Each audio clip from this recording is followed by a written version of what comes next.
तो बिल्कुल रिएक्शन होगा, जनता के साथ रिएक्शन नहीं होगा। बेईमान और भ्रष्ट पदाधिकारी हैं, उनके साथ रिएक्शन होगा। मैं आपको इसी गिरिडीह लोकसभा की एक घटना सुना रहा हूं। गिरिडीह लोकसभा, गिरिडीह विधानसभा पीरटांड़ की घटना है। हमारे पीरटांड़ के साथी भी आए, उनसे पूछिएगा। एक दिन उस ब्लॉक परिसर में 2 ऑफिसर चाय पी रहे थे। बातों बातों में चर्चा शुरू हुआ। एक ऑफिसर ने कहा कि सर, जयराम महतो का बहुत हवा है, लाखों लोग उसे सुनने के लिए आते हैं, लग रहा है वो गिरिडीह लोकसभा जीत रहा है। तो दूसरे ऑफिसर ने कहा, सर अगर वो जीत भी जाएगा तो क्या उखाड़ लेगा दिल्ली जाके, दिल्ली में उसको भाषण देने का मौका भी नहीं मिलेगा। वो एनडीए से भी नहीं है, इंडिया से भी नहीं है, वो मोदी के तरफ से भी नहीं है, वो राहुल गांधी के भी तरफ से नहीं है, तो जयराम महतो क्या उखाड़ लेगा सर दिल्ली में। तो दूसरे अफसर ने कहा कि सर आप ठीक बोलते हैं, जयराम महतो दिल्ली में कुछ नहीं उखाड़ पाएगा, लेकिन सर मेरा दिल कहता है जहां से गिरिडीह शुरू होता है और जहां गिरिडीह खत्म होती है, अगर वहां कोई बेईमान पदाधिकारी उसको दिखा तो रोड में पटक के मार देगा।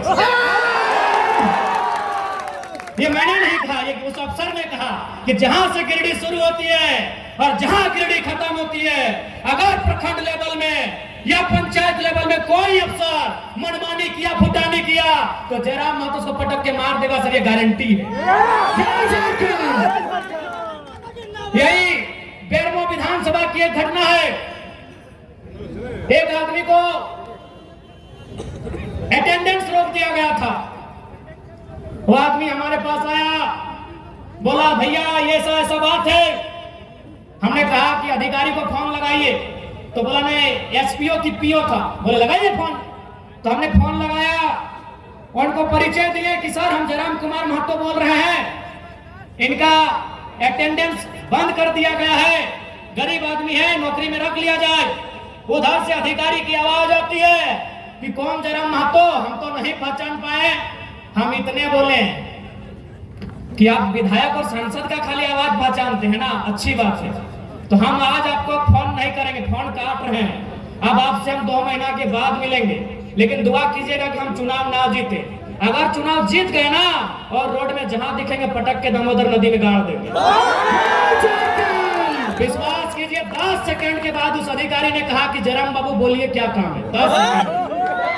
10 सेकंड में उस अधिकारी ने कहा कि जयराम बाबू बोलिए क्या काम है। हमने कहा काम हो गया है, रख लीजिएगा इसको। 10 सेकंड में। ये कोई बड़ाई नहीं कर रहे हैं। शेख शाहिद हमारे उपाध्यक्ष हैं, वो उसको लेके आए थे, पूछ लीजिएगा कौन है। हम अपनी बड़ाई नहीं कर रहे। शेख शाहिद एक मंच में शायद बैठे हैं, उनसे पूछेगा वो आदमी कौन है जिसको नौकरी से निकाल दिया गया था। और हमने बस इतना ही कहा था कि अगर आपको विधायक सांसद का ही पैरवी पसंद है तो 2 महीना के बाद हम आपसे बात करेंगे। यदि जीत गए तो हम बात नहीं करेंगे, दामोदर नदी में पटक के गाड़ देंगे। इसका मतलब क्या है समझे कि नॉन मैट्रिक मंत्री बनाएगा तो क्या होगा, चोर गुंडा लोग को विधायक बनाएगा तो क्या होगा। अफसरशाही पूरी तरह हावी है। मैनेजमेंट, पदाधिकारी मजदूर के ऊपर चढ़ के बात करते हैं। इसलिए झारखंड को मीठी मीठी बात करने वाला लीडर नहीं चाहिए। यदि आपको लगता है मीठी मीठी बातों से झारखंड का काम हो जाएगा तो हमें मत चुनिएगा। हमें मीठा मीठा बात करने नहीं आता। हमें मीठा मीठा बात कल्पना भाभी की तरह मीठा मीठा बात करने नहीं आता। उनको विरासत में राजनीति मिली है, ससुर जी और पति जी उनके मंत्री मुख्यमंत्री हैं, उनको विरासत में राजनीति मिली है, वो मीठा बात करेंगे। हमें मीठा बात करने नहीं आता है। गिरिडीह में है भाभी, प्रणाम, पहले प्रणाम स्वीकार कीजिए। और आपसे निवेदन होगा भाभी, ये लोग आपको वोट देंगे, आप विधायकी से इस्तीफा दे दीजिए। और इतना भी हम लोग बेवकूफ नहीं है। सुनने में आया है केवल आपको गांडे से विधायक बनाने में सरकार ने सिस्टम के साथ साथ 10 करोड़ रुपया फूंक दिया है। क्या बात करते हैं। इसलिए हमें मीठा बात करने नहीं आता। मेरा घर तो चाची है, धनबाद जिला है। ऐसी तो घटनाएं अनेक है। एक घटना बता दे रहा हूं। एक शख्स थे, उनका नाम था सुरेश महतो। भौरा कोलियरी झरिया डिवीजन आप जानते हैं, भारत देश की कोयला राजधानी झरिया। उस शख्स को कोयला के माफियाओं ने बहुत बेरहमी से मारा। दोनों पांव काट दिया था, दोनों हाथ काट दिया था, जिंदा था वो इंसान, सांस चल रही थी। वो बोल रहा था मुझे छोड़ दो, पता नहीं क्या बोल रहा था, आइडिया नहीं, हम बना के नहीं बोलेंगे। यानी लोग कहते हैं दोनों पांव काट दिया गया था, दोनों हाथ काट दिया गया था, दोनों आंखें निकाल ली गई थी और फिर गर्दन काटा गया था और एक बोरा में भर के दामोदर नदी में विसर्जन किया गया था। तो मैं उस गांव के आसपास से आता हूँ, मैं उस जिले से आता हूँ, मैं उस कौम से आता हूँ, इसीलिए मुझे मीठा मीठा बोलना नहीं आता। मुझे मीठा मीठा बोलना नहीं आता है। मैंने बहुत करीब से महसूस किया है, मैंने आंदोलन को बहुत करीब से महसूस किया है। मेरे पिताजी भी झारखंड आंदोलन के शहीद हैं। सर पे लाठी लगी थी, जो भविष्य में ब्रेन ट्यूमर बनने का काम हुआ था, वो 1990 का दौर था। तो इसलिए मुझे मीठा मीठा बोलने नहीं आता है। मैंने उन कहानियों को, किस्सों को सुना है कि हमारे पूर्वजों की लाशों को बोरे में भर दिया जाता था, हम जिंदा थे और हमारी आंखों को जिंदा शरीर से निकाल लिया जाता था, हम जिंदा होते थे, हमारे हाथ को, हमारे पांव को काट दिया जाता था, उसके बाद हमें तड़पाने के बाद हमारी गर्दन को काटा जाता था। इसीलिए मुझे मीठा मीठा बोलना नहीं आता है। वोट देना आपका अधिकार है, देना है या नहीं देना है आपको डिसाइड करना है, लेकिन झूठ बोल के हम वोट नहीं लेंगे। हमें मीठा मीठा बोलना नहीं आता है। मैंने सुरेश महतो, शक्तिनाथ महतो, मणिनाथ मंडल, नेपाल रवानी, रसिक हास्ता, सुदन महतो जैसे अनगिनत किस्सों को मैंने सुना है, जिनको बेरहमी से मारा गया है। मैं उसी कोलांचल से आता हूँ, मुझे मीठा मीठा बोलना नहीं आता है। आपको पसंद लगे, मेरे विचार सशक्त लगे, मुझ में विजन दिखे, मुझ में लगे कि एक लीडर की काबिलियत है, वोट करना, नहीं लगे मत करना। फोर्सफुली मैं वोट मांगने नहीं आया, लेकिन हाँ इतना तो वादा है, अगर गवर्नमेंट में आ गए तो बेईमान किसे कहते हैं पर दिखा देना और उसके साथ करना क्या चाहिए बता देना, बराबर करेंगे, किसी को नहीं बख्शेंगे।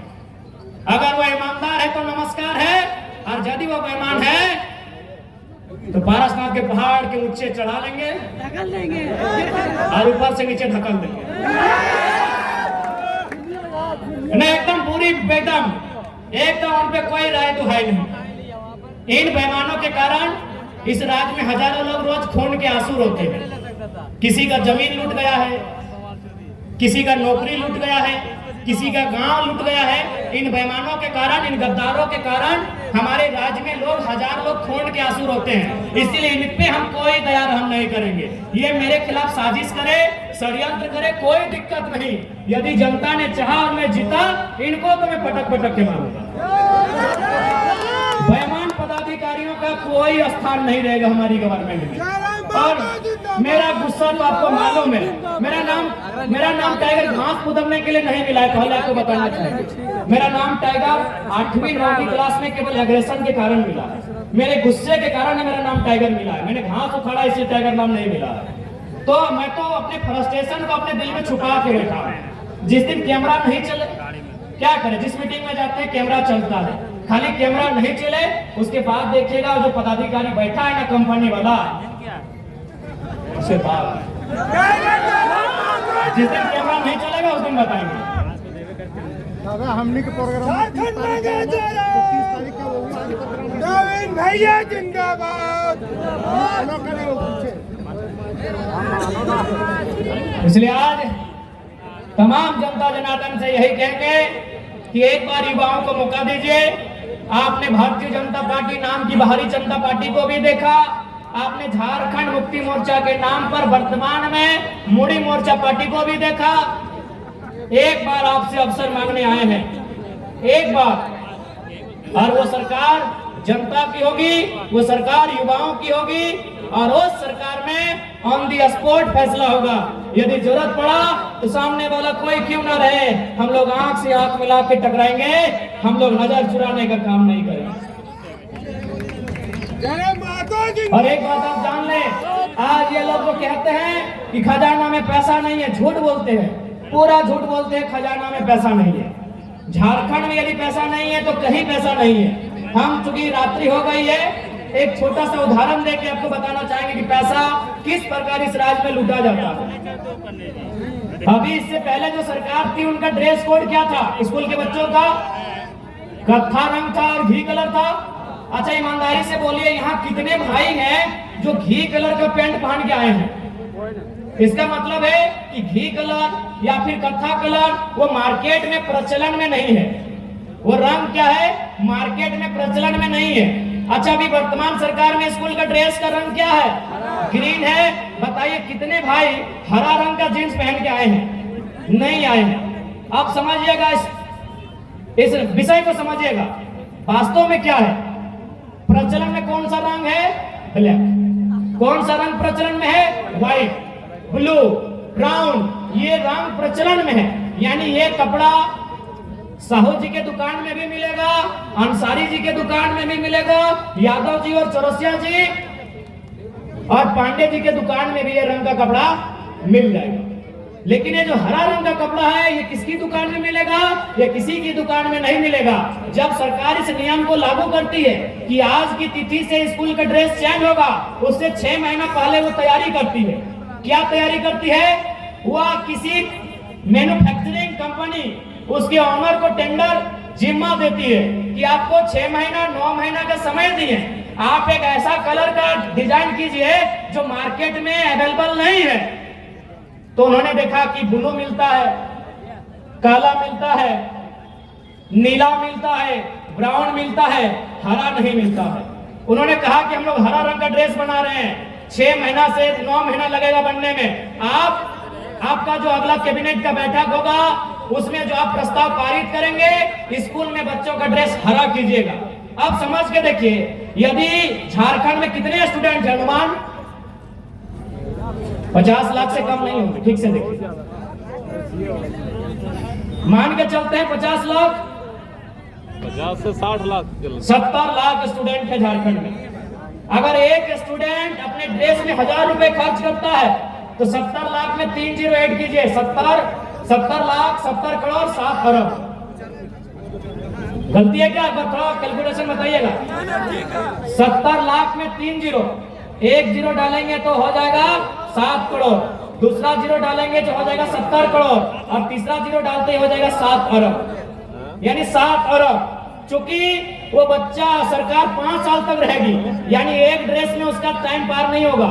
यानी मान के चलिए वो 5 बार 4 बार ड्रेस को बदलता है, तो 7 चौक 28, यानी 28 अरब।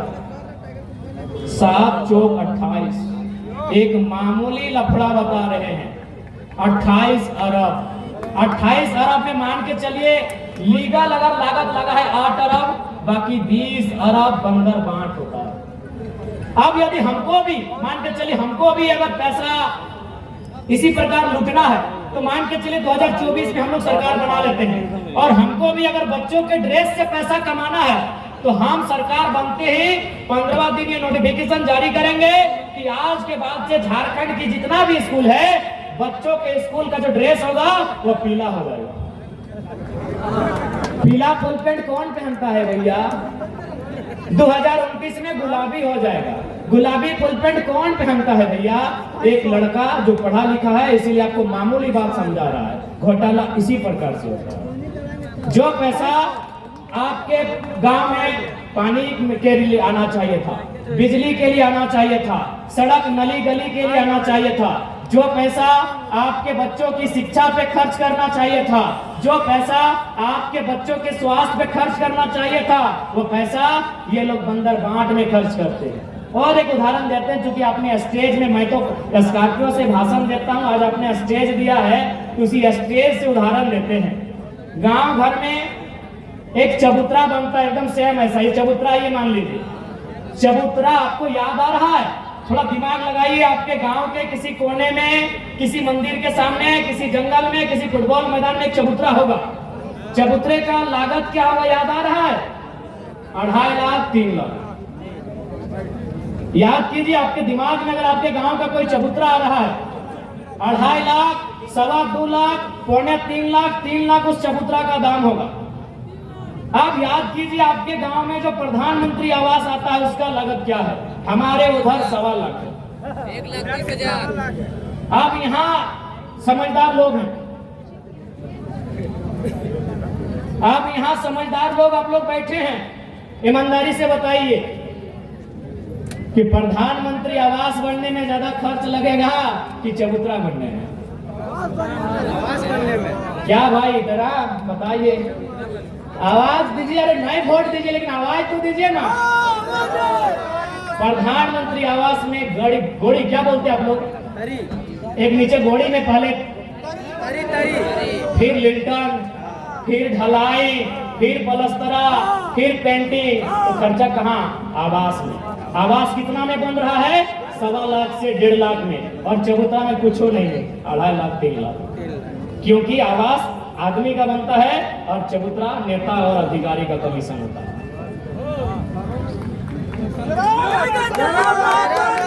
अरे झारखंड के मुख्यमंत्री कैसा हो? इसलिए आज आपसे ये वचन देते हैं, ये कार्यक्रम अंतिम पड़ाव में है। यदि हम लोग गवर्नमेंट में आए तो सबसे पहले एक मजबूत स्थानीय नीति बनाई जाएगी। उस स्थानीय नीति के आधार पर एक नियोजन नीति बनाई जाएगी। इस राज्य की शैक्षणिक व्यवस्थाओं में सुधार किया जाएगा। इस राज्य में जितने भी पंचायत स्तरीय स्वास्थ्य केंद्र हैं, वहां MBBS डॉक्टर बहाल किया जाएगा। इस राज्य में जितनी भी एजेंसियां हैं, उनको सीधा राज्य से बाहर का रास्ता दिखाया जाएगा। झारखंड के लोगों को एजेंसी लेने के लिए प्रेरित किया जाएगा। झारखंड के लोगों को 25 से 50 करोड़ तक के टेंडर में सुविधा दिया जाएगा, उन्हें प्रोत्साहन दिया जाएगा। क्योंकि केवल नौकरी की बात क्यों कर रहे हो? नौकरी में क्या, टेंडरशिप की बात करो। 50 करोड़ तक के टेंडर में झारखंडियों को प्रोत्साहित किया जाएगा। इसलिए आज आपको इस बात का ध्यान रखना है, कल को इसी कार्यक्रम में हो सके मुख्यमंत्री की अर्धांगिनी आएंगी, आके फिर बोलेंगी कि 1000 रुपया दे दिए। तो उनको बोलिएगा ठीक है भाभी जी, अच्छा बात है, चलिए हिसाब कर ही लेते हैं। आपने दिया 1000, बच्चों का फी 300, हमारे राशन का खर्चा 300, तनी मनी बीमारी, ज्वर बुखार सर्दी खांसी, बचा 1 रुपया नहीं। और आपको क्या दिया? मुख्यमंत्री की तनख्वाह 3 लाख, मुख्यमंत्री के पत्नी की तनख्वाह 3 लाख, उनकी भाभी की तनख्वाह 3 लाख, उनके पिताजी की तनख्वाह 3 लाख, उनके भाई की तनख्वाह 3 लाख। कितना हुआ? 15 लाख। और आप 1000 में मान गए। इसलिए याद रखिए। और जहां तक बीजेपी वाले अगर आएंगे तो उनसे पूछिएगा कि उड़ीसा में आपने कैसे सरकार बनाया। अरे उड़ीसा में बीजेपी का दाल नहीं गलता था। नवीन पटनायक लगभग 2 दशक तक सीएम रहे थे। नवीन पटनायक पूरे भारत के अगर टॉप 5 मुख्यमंत्री लेके आएंगे तो नवीन पटनायक आएंगे, लेकिन उस शख्स को कैसे हराया बीजेपी से पूछिएगा। मालूम है, झारखंड के लोग जानना ही नहीं चाहते हैं। नवीन पटनायक जो 20-25 साल मुख्यमंत्री रहे, वो कैसे हारे मालूम है? क्योंकि नवीन पटनायक योगी आदित्यनाथ की तरह अविवाहित हैं, उनका शादी नहीं हुआ है, यानी अब चूंकि वो बुढ़ा चुके हैं, वो अपना उत्तराधिकारी लेकर आ रहे थे। किसे मालूम है? बीके पांडियन। कौन है पांडियन मालूम है? वो तमिलनाडु का आदमी है। कहाँ का है? तमिलनाडु। यही भारतीय जनता पार्टी का दोहरा चरित्र देखिए। उड़ीसा में नारा देते हैं बाहरी ना चल, तो बीके पांडियन तमिलनाडु का है, झारखंड में उड़ीसा में बाहरी नहीं चलेगा, और झारखंड में ये हरियाणा के संजय सेठ को मंत्री बनाते हैं। यही इनकी दोहरी नीति है। ये जयंत सिन्हा को, बीडी राम को, पीएन सिंह को, बिरंची नारायण को, राज सिन्हा को, समरी लाल को, ऐसे लगभग 1 दर्जन यूपी, बिहार, हरियाणा, राजस्थान के लोगों को यहाँ विधायक, सांसद और मंत्री बनाती है।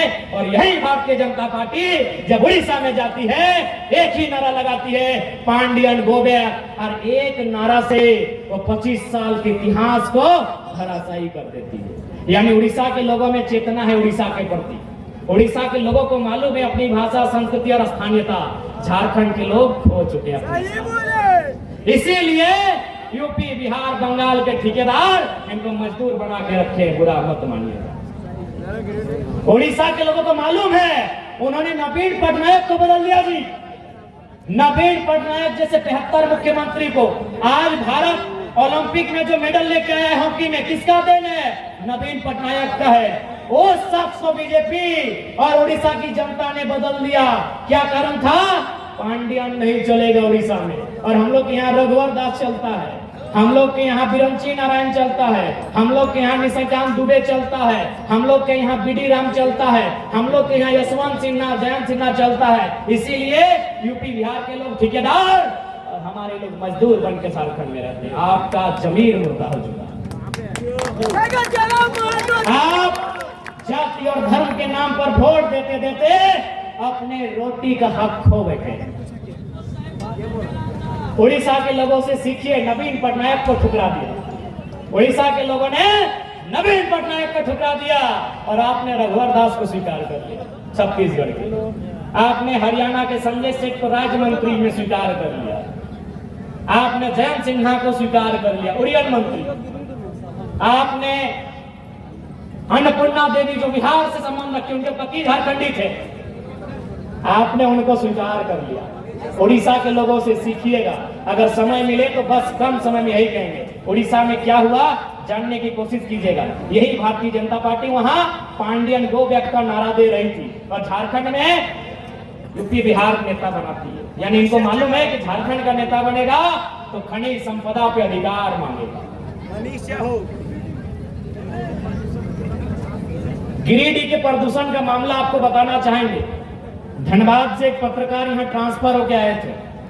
वह प्रदूषण वाले एरिया में एक दिन घूमने गए। पत्रकार बंधु आप लोग हैं, आपको तो याद ही होगा।